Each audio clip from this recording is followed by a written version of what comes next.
आज हम डिस्कस करेंगे एक बहुत ही इंपॉर्टेंट रूल को जो कि हमें डायरेक्शन ऑफ मैग्नेटिक फील्ड को पता करने में बहुत हेल्प करता है। तो हम बात कर रहे हैं Maxwell's right hand thumb rule की, या जिसे हम मैक्सवेल्स कॉर्क स्क्रू रूल के नाम से भी जानेंगे।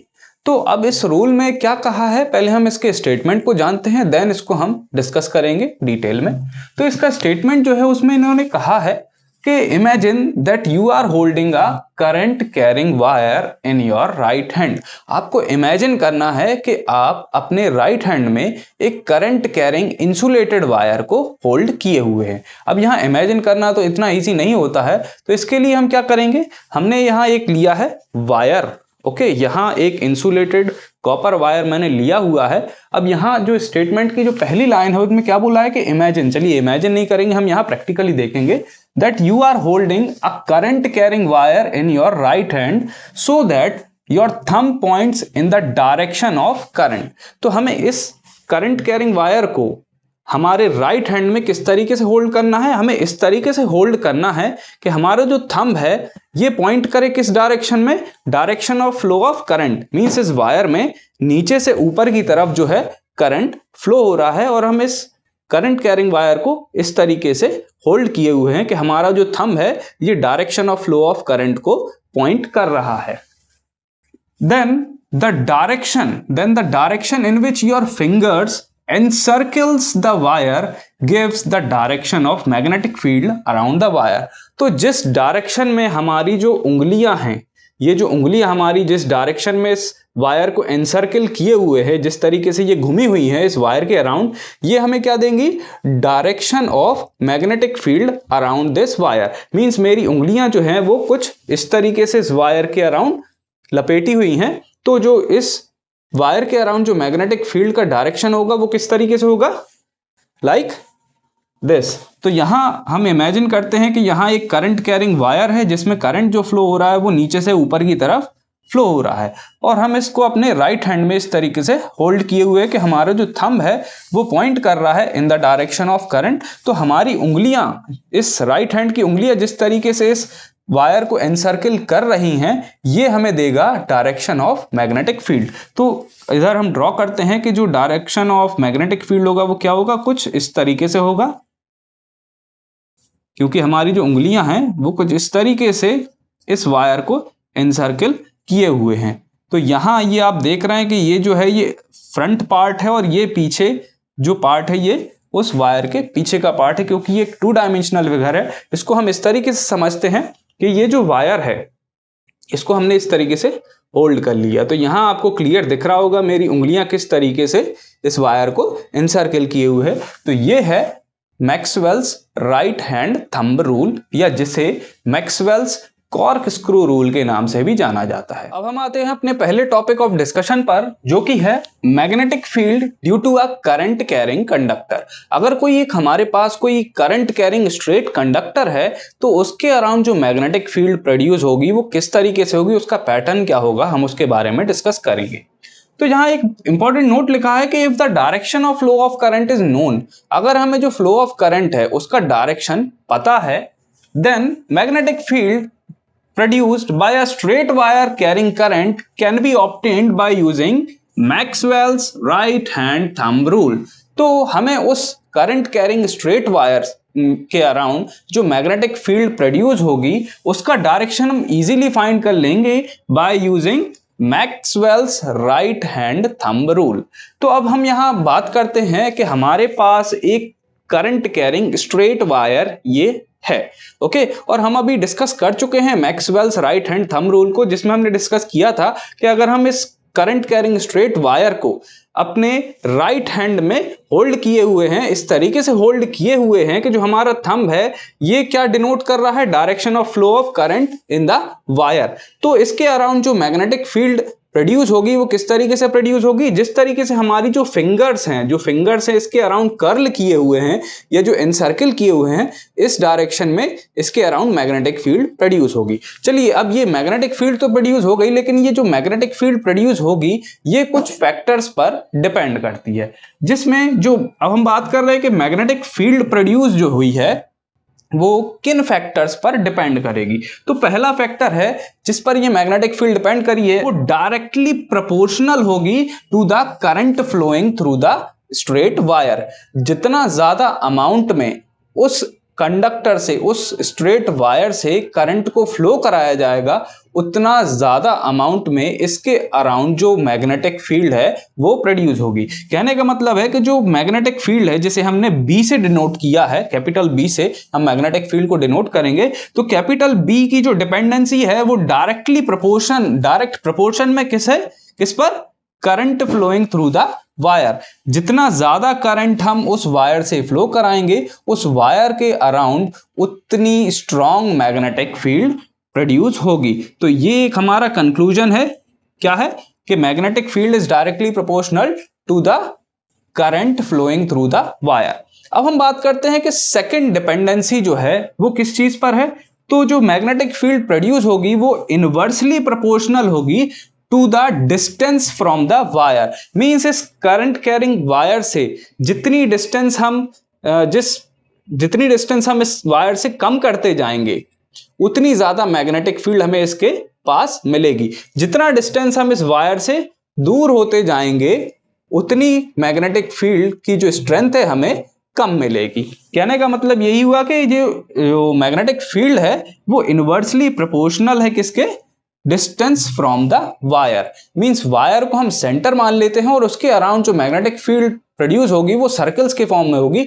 तो ये अल्टीमेटली हम कह सकते हैं कि जितनी ज्यादा हम उस सर्किल की रेडियस को बढ़ाएंगे, मींस जितनी ज्यादा हम उस वायर से डिस्टेंस को बढ़ाएंगे, जितनी दूर हम उस वायर से जाते जाएंगे उतनी मैग्नेटिक फील्ड की जो इंटेंसिटी है वो हमें कम मिलेगी। तो यहां हमें जो कंक्लूजन मिलता है वो क्या है कि मैग्नेटिक फील्ड जो है वो इनवर्सली प्रोपोर्शनल होती है to the distance from the wire. आगे चलते हैं हम अपने टॉपिक ऑफ डिस्कशन पे, जहां हम डिस्कस करेंगे magnetic field due to the current through a circular loop. अब हमें एक सर्कुलर लूप लेना है जिसके थ्रू हम अगर करंट को फ्लो कराएंगे तो उसके अराउंड जो मैग्नेटिक फील्ड प्रोड्यूस होगी वो किन फैक्टर्स पर डिपेंड करेगी, हमें इसकी स्टडी करनी है। तो हमारे पास जो स्ट्रेट वायर था जो अभी हम डिस्कस कर चुके हैं, इसी वायर को हम in the form of small circular loop के फॉर्म में कन्वर्ट कर लेते हैं। सपोज ये मैंने एक सर्कुलर लूप इससे फॉर्म कर लिया है जिसका डायग्राम कुछ इस तरीके से मैंने यहां ड्रॉ किया हुआ है। तो यहां आप देख रहे हैं कि ये एक सर्किल, हाँ लगभग एक सर्किल के फॉर्म में यहां हमें नजर आ रहा है।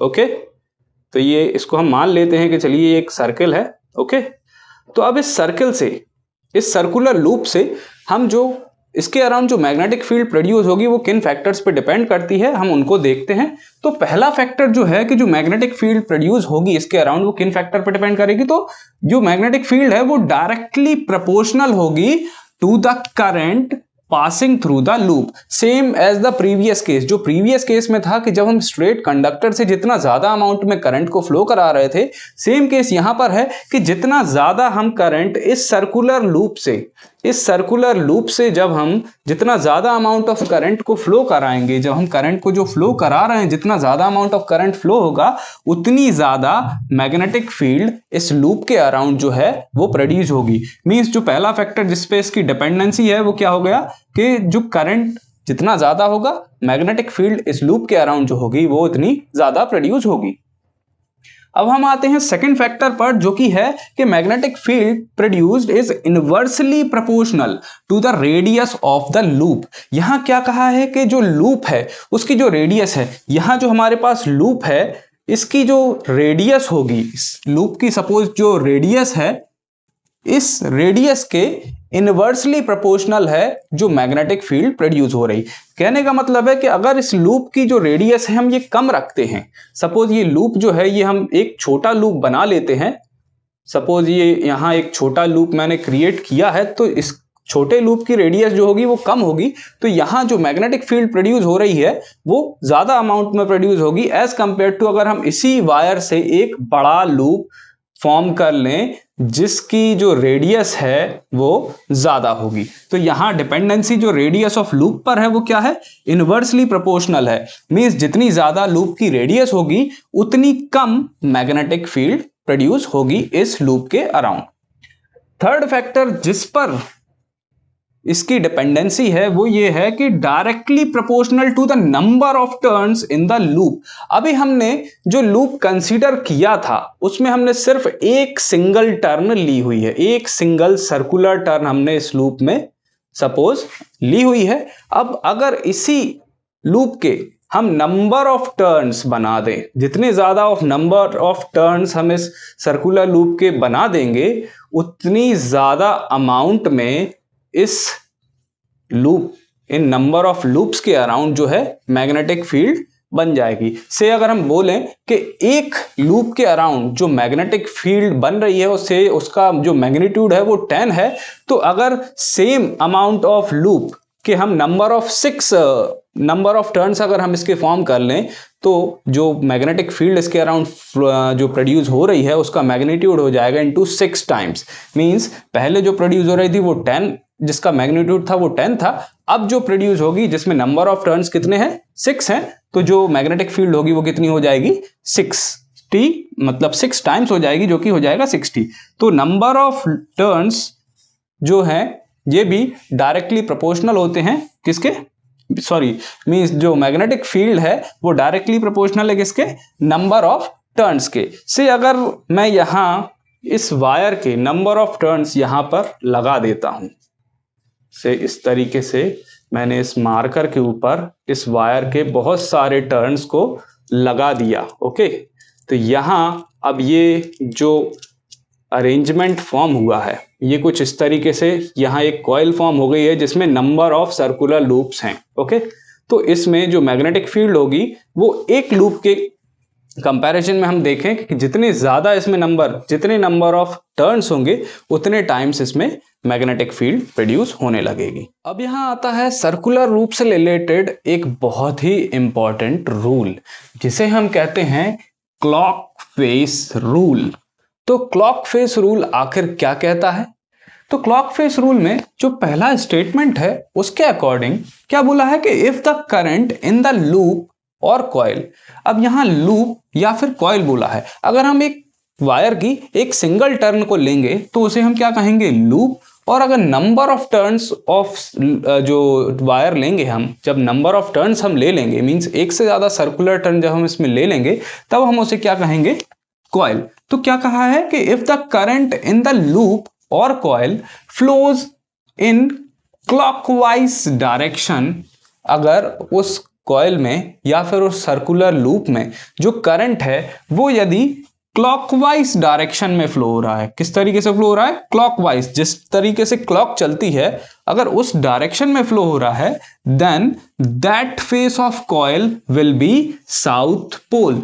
तो वो फेस, जिस फेस से अगर आप उसको देख रहे हो और अगर उस फेस ऑफ जो कॉइल है उसमें जो डायरेक्शन ऑफ करंट आपको दिख रहा है कि क्लॉकवाइज डायरेक्शन में है, तो वो फेस ऑफ जो कॉइल है, सपोज ये कॉइल है और इस कॉइल में हमने जो direction of flow of current है वो क्लॉकवाइज डायरेक्शन है, तो ये जो सामने वाला फेस ऑफ कॉइल है ये किसकी तरह बिहेव करेगा, ये बिहेव करेगा साउथ पोल के जैसा। तो क्या बोला है कि करंट अगर क्लॉकवाइज है तो वो फेस ऑफ कॉइल है वो किस तरीके से बिहेव कर रहा है साउथ पोल के जैसा। तो यहां देखिए डायरेक्शन ऑफ करंट जो है वो इस तरीके से मार्क किया है, यहां ये करंट जो है ये इस तरीके से क्लॉकवाइज डायरेक्शन में इस लूप में फ्लो हो रहा है। तो जो फेस फॉर्म हो रहा है उसको हमने इस तरीके से शो किया है, यहां हमने इसके अंदर एक एस ड्रॉ किया है और इस एस की जो टिप्स हैं ये डायरेक्शन ऑफ करंट को शो कर रही हैं, या यूं कहें कि जो डायरेक्शन ऑफ करंट है उसके कारण यहां पर जो फेस फॉर्म हो रहा है इस कॉइल का वो फॉर्म हो रहा है साउथ पोल। वहीं अगर हम बात करें इसके सेकंड स्टेटमेंट में, तो सेकंड स्टेटमेंट में क्या कहा है कि if the current in the loop और कॉइल, अगर उसी कॉइल या लूप में, सपोज वही कॉइल या जो लूप है उसमें जो करंट है वो फ्लो हो रहा है किस डायरेक्शन में, एंटी क्लॉकवाइज डायरेक्शन में। एंटी क्लॉकवाइज मींस जिस डायरेक्शन में क्लॉक चलती है उसके ऑपोजिट डायरेक्शन की अगर हम बात करें, अगर इस कॉइल में एंटी क्लॉकवाइज डायरेक्शन में करंट जो है वो फ्लो हो रहा है, करंट जो है वो एंटी क्लॉकवाइज डायरेक्शन में अगर फ्लो हो रहा है, then that face of coil will be north pole. तो वो फेस ऑफ कॉइल जहां आपको उस कॉइल को देखने में कैसा दिख रहा है, करंट जो फ्लो हो रहा है वो एंटी क्लॉकवाइज हो रहा है, तो ये फेस, सामने वाला फेस जो है इस कॉइल का, वो किसके जैसा बिहेव कर रहा है, नॉर्थ पोल के जैसा। अब यहां हम बात करें कि अगर इस कॉइल को हम सामने से देखें और अगर इसमें direction of flow of current जो है वो है क्लॉकवाइज, तो ये फेस हो जाएगा साउथ पोल। वहीं अगर हम इस कॉइल को पीछे तरफ से देखें, यहां से देखें, तो हमें जो करंट का डायरेक्शन दिखेगा वो दिखेगा एंटी क्लॉकवाइज। दैट मींस जो फ्रंट फेस होगा कॉइल का वो हो जाएगा साउथ पोल और जो बैक फेस होगा वो हो जाएगा नॉर्थ पोल। दैट मींस ये एक मैग्नेटिक पोल, जो मैग्नेट है उसकी तरह बिहेव कर रहा है, जिसमें एक नॉर्थ पोल और एक साउथ पोल डेवलप हो रहे हैं। तो यहां जो डायरेक्शन ऑफ करंट है वो क्या है, anticlockwise, opposite to the direction of clock, इसलिए हम इसको बोलते हैं एंटी क्लॉकवाइज। ओके, तो यहां ये फेस ऑफ जो कॉइल है वो किसके जैसा बिहेव कर रहा है, ये बिहेव कर रहा है एज अ नॉर्थ पोल के जैसा। तो यहां देखिए डायरेक्शन ऑफ करंट जो है, तो यहां हमने बीच में एन लिखा हुआ है, जहां पर जो फेस डेवलप हो रहा है, तो जो एन के जो कॉर्नर्स हैं, जो टिप्ड कॉर्नर्स हैं, ये direction of flow of current में इसको पॉइंट कर रहे हैं। तो ये आपको एक ट्रिक हो जाएगी इस क्लॉक फेस रूल को याद रखने के लिए। आप क्या करेंगे, एक सर्किल ड्रॉ करेंगे, उसमें एस लिखेंगे अंदर, और उस एस के जो एंड्स रहेंगे, जो टिप रहेंगे, उन पर आप एरो ड्रॉ कर देंगे। सेम जो डायरेक्शन ऑफ एरो है वही आप उस सर्किल पर ड्रॉ कर देंगे। सेम वे में हम क्या करेंगे, एक सर्किल ड्रॉ करेंगे, उसके अंदर एन लिख देंगे और एन की जो टिप्स हैं उन पर हम एरो लगा देंगे, और वही सेम डायरेक्शन ऑफ एरोज हम क्या करेंगे, उस सर्किल के ऊपर लगा देंगे। तो ये क्लॉक फेस रूल हो जाता है यहां पर। अब आते हैं हम अपने नेक्स्ट टॉपिक पर, जो कि है magnetic field due to a solenoid. तो सबसे पहले बात आती है कि ये सोलेनॉइड आखिर क्या होता है। तो सोलेनॉइड की डेफिनेशन क्या लिखी है, it is a long coil, ये एक लॉन्ग कॉइल होती है, आपको यहां नजर आ रही होगी, containing a large number of close turns of insulated copper wire. तो यहां मैंने एक डायग्राम ड्रॉ किया है जो बोरिंग सा डायग्राम है। चलिए इसको हम देखते हैं कि किस तरीके से ये होती है। तो ये मेरे पास एक मार्कर है और यहां हमारे पास है इंसुलेटेड कॉपर वायर। तो हम क्या करेंगे, इस मार्कर के ऊपर इस इंसुलेटेड कॉपर वायर के बहुत सारे टर्न्स लगा देंगे। अभी इसके बहुत सारे टर्न्स हमें लगा देने हैं, जितना भी वायर हम पूरे टर्न्स इसके लगा देंगे। अब इस तरीके से, अब ये जो अरेंजमेंट हमें नज़र आएगा, ये जो अरेंजमेंट हमें नज़र आ रहा है, ये कॉइल आपको नज़र आ रही होगी। देखिए आपको यहाँ से सपोज ये कॉइल जो है ये कुछ इस तरीके से दिख रही है, जो मैंने यहाँ ड्रॉ की हुई है। तो ये जो कॉइल यहाँ फॉर्म हुई है, इस कॉइल को हम कहते हैं सोलेनॉइड। इसमें क्या होता है, ये एक लॉन्ग कॉइल होती है, जिसमें क्या होते हैं, large number of close turns of insulated copper wire. तो ये जो अरेंजमेंट है इसे हम क्या कहते हैं, सोलेनॉइड। तो अब हम बात करते हैं यहाँ कि सोलेनॉइड जो है वो और इसकी क्या प्रॉपर्टीज हैं। तो सोलेनॉइड में जब हम यहाँ करंट फ्लो कराते हैं, तो जो हम डिस्कस कर चुके हैं कि जब हम करंट जिस सर्कुलर लूप के जिस फेस से फ्लो कराते हैं, तो अगर उस करंट का डायरेक्शन जो है वो क्लॉकवाइज डायरेक्शन है, तो उस सर्कुलर लूप का वो वाला फेस क्या हो जाता है, वो बन जाता है साउथ पोल, और जो अदर फेस होगा वो बन जाएगा नॉर्थ पोल। ओके, तो यहाँ एक नोट करने वाली बात आती है कि जब ये जो सोलेनॉइड फॉर्म होता है, जिसमें एक साउथ पोल और एक नॉर्थ पोल फॉर्म हो रहा है, तो इसमें भी कुछ मैग्नेटिक फील्ड प्रोड्यूस होती होगी। तो वही मैग्नेटिक फील्ड की यहाँ बात की है कि जो magnetic field produce by a solenoid is similar to magnetic field produce by a bar magnet. जिस पैटर्न में बार मैग्नेट के अराउंड जो मैग्नेटिक फील्ड प्रोड्यूस होती है, सेम उसी तरीके से जो सोलेनॉइड है, इस सोलेनॉइड के अराउंड भी उसी तरीके से मैग्नेटिक फील्ड का पैटर्न हमें देखने को मिलता है। तो अब यहाँ इस सोलेनॉइड के अराउंड मैग्नेटिक फील्ड तो बन गई, लेकिन ये जो मैग्नेटिक फील्ड है ये किन फैक्टर्स पर डिपेंड करेगी। तो पहला फैक्टर जो है वो है कि magnetic field produce is directly proportional to the current.